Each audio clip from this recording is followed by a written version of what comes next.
دوسرا آئینی دور سلطنت عثمانیہ کی حتمی تحلیل پر منتج ہوا۔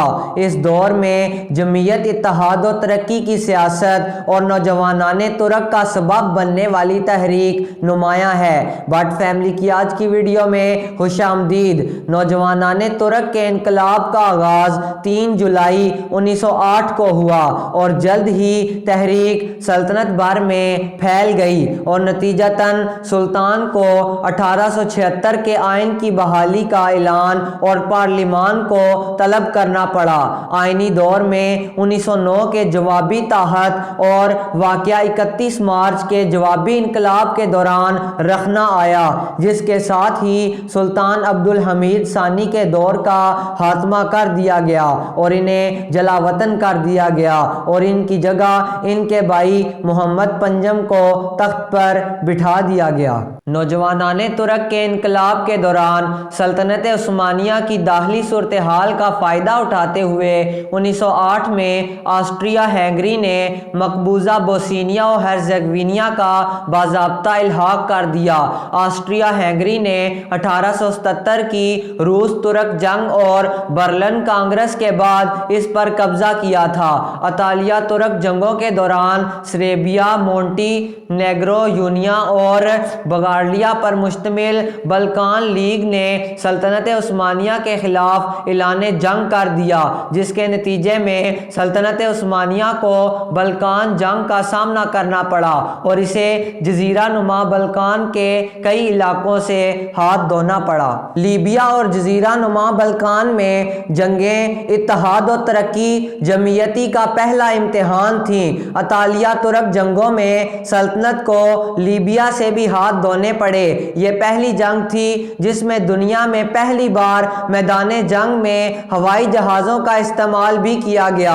19ویں صدی کے آخر میں قائم ہونے والی بلقان ریاستیں نسلی و قومی بنیادوں پر البانیہ، مقدونیہ اور تراکیہ کے عثمانی صوبوں سے بھی اضافی علاقوں کے حصول کی خواہشمند تھیں۔ ابتدائی طور پر مارچ 1912 میں سربیا اور بلغاریہ اور مئی 2012 میں یونان اور بلغاریہ کے درمیان معاہدے طے پائے، جس میں روس نے ثالث کا کردار ادا کیا۔ سرب بلغاری معاہدے میں مقدونیہ کی تقسیم کا مطالبہ کیا گیا، جو پہلی بلقان جنگ کا سب سے اہم سبب بنا۔ دوسری بلقان جنگ کے آغاز کا اہم سبب سابق بلقان اتحادیوں میں نئے حاصل کردہ علاقوں کی تقسیم پر پیدا ہونے والے تنازعات تھے، جس سے سلطنت عثمانیہ نے بھرپور فائدہ اٹھایا اور تھریس میں کئی علاقے دوبارہ فتح کر لیے۔ بلقان جنگ کے سیاسی نتائج 1913 کے تحت اور 3 پاشاؤں کی حکومت کا سبب بنے۔ پہلی جنگ عظیم میں بغداد ریلوے پر جرمن اختیار بین الاقوامی طور پر کشیدگی کا ایک اہم تھا۔ سلطنت عثمانیہ نے پہلی جنگ عظیم کے مشرق وسطی میدان میں حصہ لیا، جس کا سبب ترک جرمن اتحاد تھا۔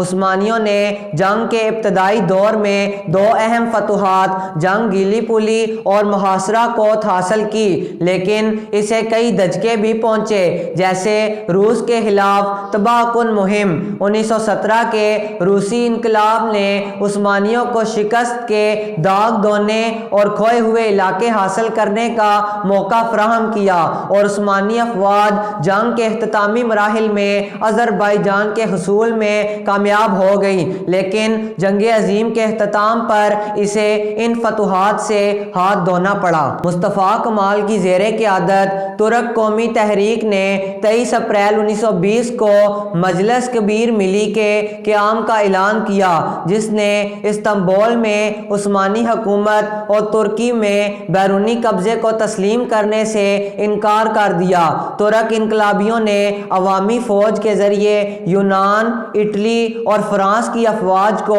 اناطولیہ سے باہر نکال دیا۔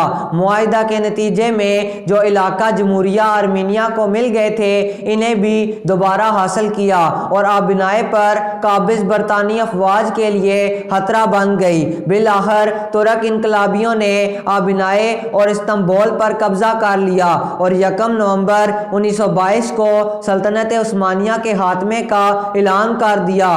آخری سلطان محمد ششم وحید الدین 17 نومبر 1922 کو ملک چھوڑ گئے اور معاہدہ لوزوان کے تحت 24 جولائی 1923 کو باضابطہ طور پر ترک جمہوریہ کو تسلیم کر لیا گیا۔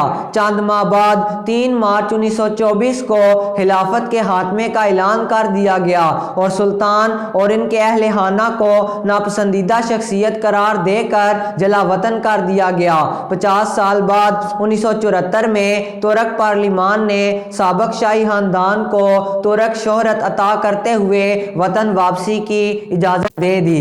دوستو یہ تھی ہماری آج کی ویڈیو، امید ہے آپ کو ہماری آج کی ویڈیو پسند آئی ہوگی۔ اگر پسند آئی ہے ویڈیو کو لائک کریں، چینل کو سبسکرائب کریں اور بیل آئیکن کو دبا دیں تاکہ ہر نئی انفارمیٹیو ویڈیو آپ تک پہنچ سکے۔ ملتے ہیں اگلی ویڈیو میں، اللہ حافظ۔